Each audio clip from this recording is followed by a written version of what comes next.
Então, hoje a gente vai falar um pouquinho sobre a mesclagem de tabelas utilizando a correspondência difusa. Para quem não conhece, a mesclagem de tabelas ela é a tarefa do famoso join lá do SQL.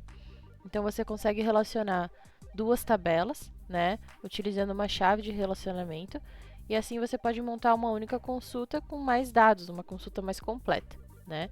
Mas um detalhe do join clássico é que para fazer essa chave de relacionamento, os dados eles precisam ser exatamente iguais. Então, pensando nisso, a Microsoft criou dentro do Power Query a função de correspondência difusa, que ela vai conseguir fazer o join aplicando o conceito de semelhança semântica. Ou seja, os dados de relacionamento eles não precisam ser 100% iguais, eles apenas precisam ser parecidos.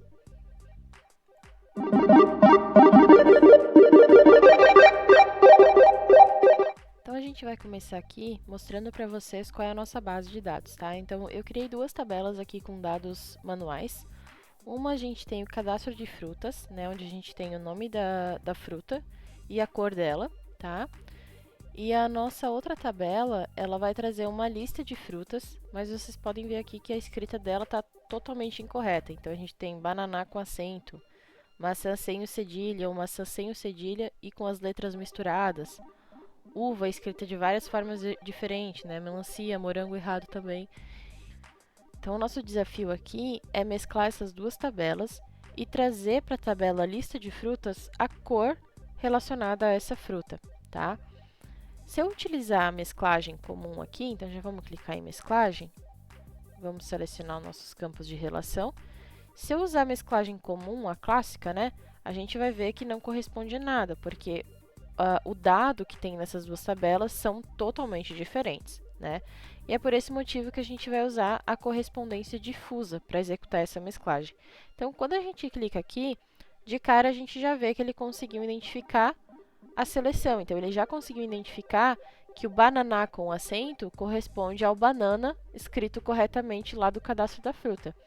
Porém, a gente vai repassar aqui pelos parâmetros dessa correspondência difusa, que são muito importantes, tá? Então, o primeiro dele aqui é o limite de similaridade, tá? Então, esse limite de similaridade, ele é basicamente você dizer qual é o percentual de similaridade que os dois campos têm que ter para ele entender que a gente está falando da mesma informação, tá? Então, nesse caso aqui, você pode começar com 0,5, 0,6, sempre com um ponto, tá?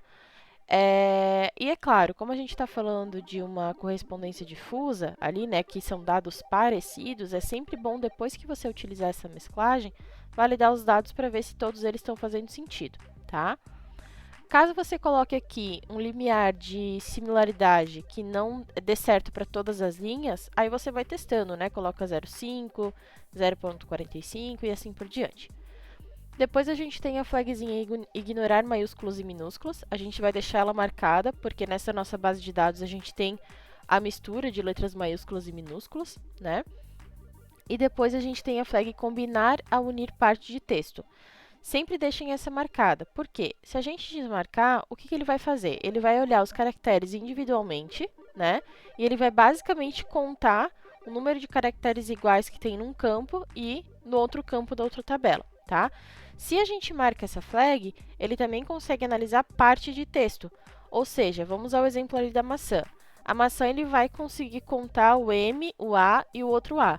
Mas ele ainda vai ter uma análise muito mais assertiva, porque ele vai identificar que o M e o A que estão juntos ali, eles têm relação com o M que um A da maçã lá do cadastro da fruta. Então, além de olhar, né, caractere a caractere, ele também consegue analisar parte de textos em conjunto. Então, são as sílabas, né, ou a metade da palavra, enfim. Então, a gente sempre deixa marcado isso aqui para ajudar a gente a ser mais assertivo, tá? E aí, eu vou dar um OK aqui agora. Vamos expandir a nossa cor aqui. E vamos validar agora, tá? Então, banana amarelo, ok. Maçã verde ou vermelho. Uva roxo, melancia verde, morango vermelho. Então, legal. Ele achou tudo aqui, tá? E aí vem a pergunta, né? Mas, poxa, eu preciso necessariamente usar uma palavra para uma palavra? O que acontece se eu tiver uma frase aí no meio? Será que ele consegue identificar? Então, vamos fazer esse teste agora, tá?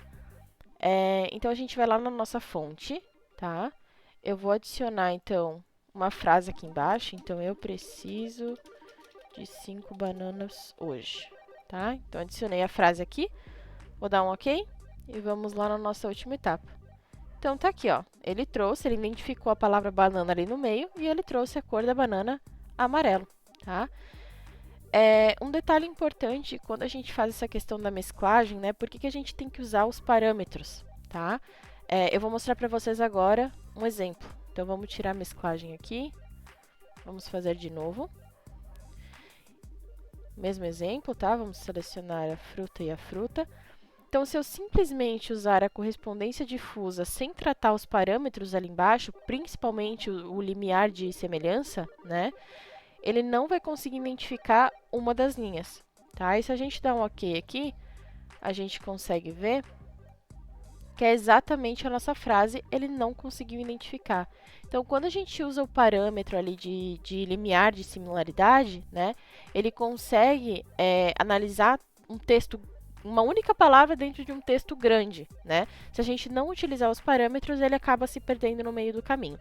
Então, sempre utilizem os parâmetros ali da correspondência difusa e aí você consegue fazer sua mesclagem aí 100% correta e não necessariamente precisando de dados iguais entre duas tabelas.